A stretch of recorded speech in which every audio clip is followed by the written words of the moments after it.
Hi everyone. Welcome to this webinar. Today, we will be discussing the Hipot tester and the 10 most commonly asked questions about electric safety testing. We will provide simple and clear explanations for each of these questions. We hope that you will find this webinar informative and useful. This is the outline today. Except the 10 FAQ, we will talk about the IEC standards introduction and our GPT 10,000 series of compliance with IEC standards. And we will share the useful functions of tester for test planning and the equipment deployment. The high potential test, also known as the Hipot test, is an important electrical test that assesses the ability of an electrical component to withstand high voltage. It involves a withstanding voltage test, insulation test, and grounding resistance test. Although these tests are popular nowadays, some engineers and operators may not fully understand them. To help with this, we have collected the 10 most frequently asked questions and hope that this section will be beneficial. First question: what voltage should be set for the withstanding voltage test? This is important because the purpose of the test is to apply a much higher voltage than the rated working voltage to the DUT as a trial. Therefore, it is crucial to choose a reasonable and adequate voltage. The answer to this question is twice the working voltage plus 1000 volts. For example, if the working voltage is 220 volts, the voltage should be set as 1440 volts for testing. This is the common withstanding voltage test formula. The additional 1000 volts is the anticipated maximum potential transient overvoltage based on the Category 3. Question 2. What is the most commonly used test voltage for withstand testing? There are 3 types of voltage: AC voltage, DC voltage, and impulse voltage, but which one is most commonly used for testing? The answer is AC voltage. AC is the most commonly used type of electrical power because it closely mimics the actual electricity environment. However, AC and DC voltage behave differently in capacitive circuits, so we need to provide further explanation in response to this question in next page. This figure is an equivalent circuit of the device under test, DUT. On the left, we can see the test voltage provided by the Hipot tester. The current flows through the DUT and is divided into resistive current, IR, and capacitive current, IC. There is a current meter marked A at the bottom to measure the dielectric current. This is the basic concept diagram for the withstand test, applying a high voltage, measuring and monitoring the change in dielectric current. Now let's see the difference between AC voltage and DC voltage. Left figure shows the AC voltage mode. If we apply AC voltage, since the polarity of the test voltage is switching constantly by 60 Hz or 50 Hz, so the capacitive current IC remains a steady state level and never goes to zero during the test. Because the capacitor never becomes fully saturated, the current is allowed to flow back and forth constantly without blocking. It means the leakage current is equal to the sum of resistive current IR and capacitive current IC. Now let's see the right figure. It shows the DC voltage mode. If we apply DC voltage, since the polarity is fixed, the capacitor will get fully charged, then block the current flow during the test. It means the leakage current is equal to the resistive current IR only. It also means the DC voltage is more accurate to the AC voltage, because we only want to monitor the change of resistive current IR. This is an important advantage of DC voltage. Although the DC is more accurate, we cannot ignore the fully charged capacitor. It needs the discharge action to release the accumulated electric charge to ensure the safety.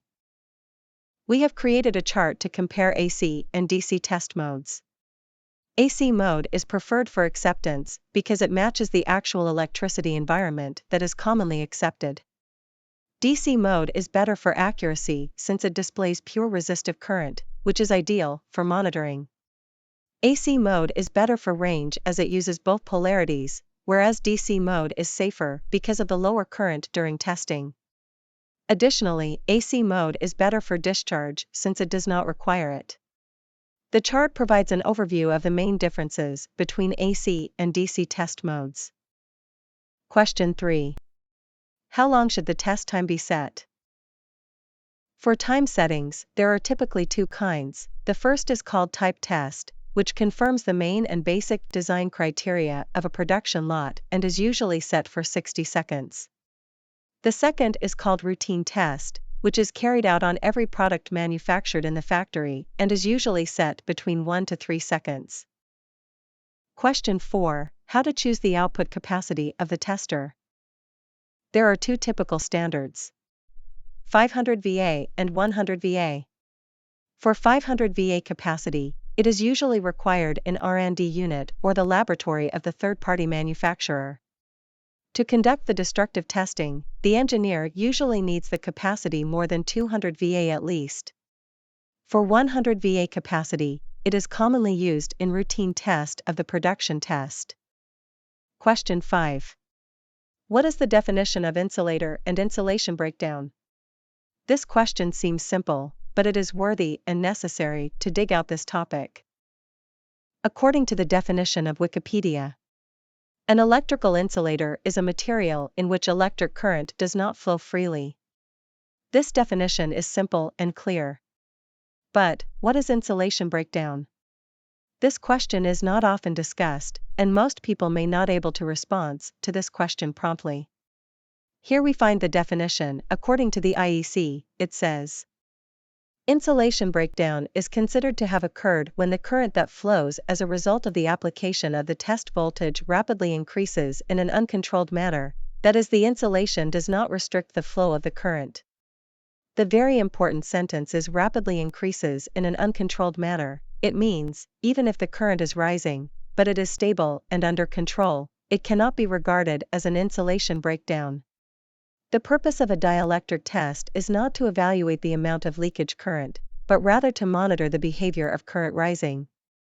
Only a sudden and dramatic increase in current can be judged as an insulation breakdown. Question 6.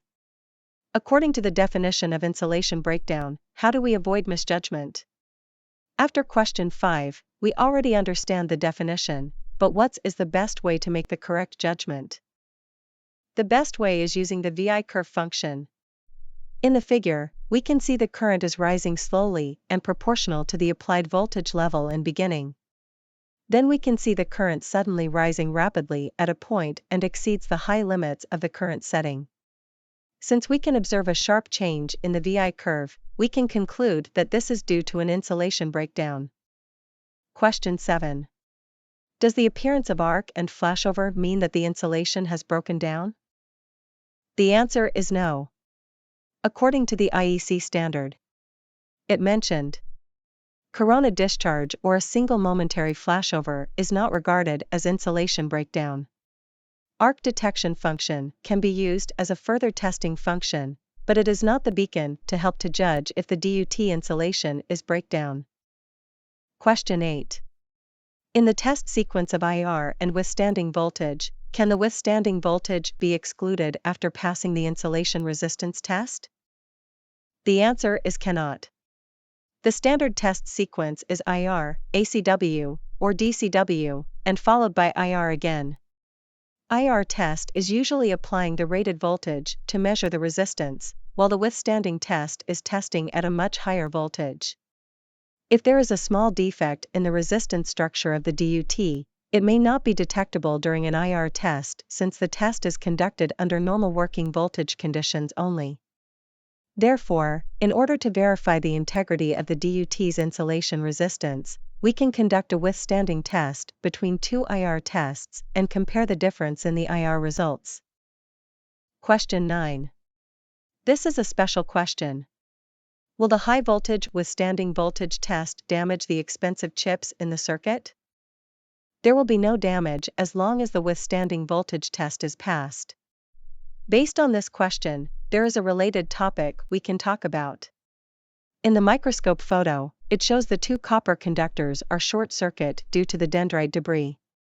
The debris is generated by ion migration effect, which occurs in high humidity environments with voltage applied.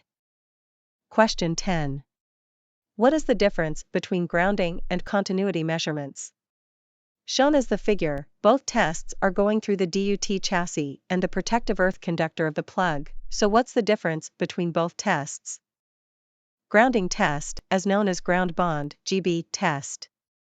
It applies high current to verify if the ground wire is capable of handling excessive current. Continuity test verifies the connection of grounding path by applying low current from the chassis to the ground pin. It usually performed in Class 1 product. In short, the applied current is different. GB is checking the capability to carry high current. Continuity is checking the connection by low current. Now let's talk about the IEC 61010 Part 2-034 standard. We will not go through the detail here, we only introduce the key points. We will address this topic in 3 steps: what, why, and how. What is this standard?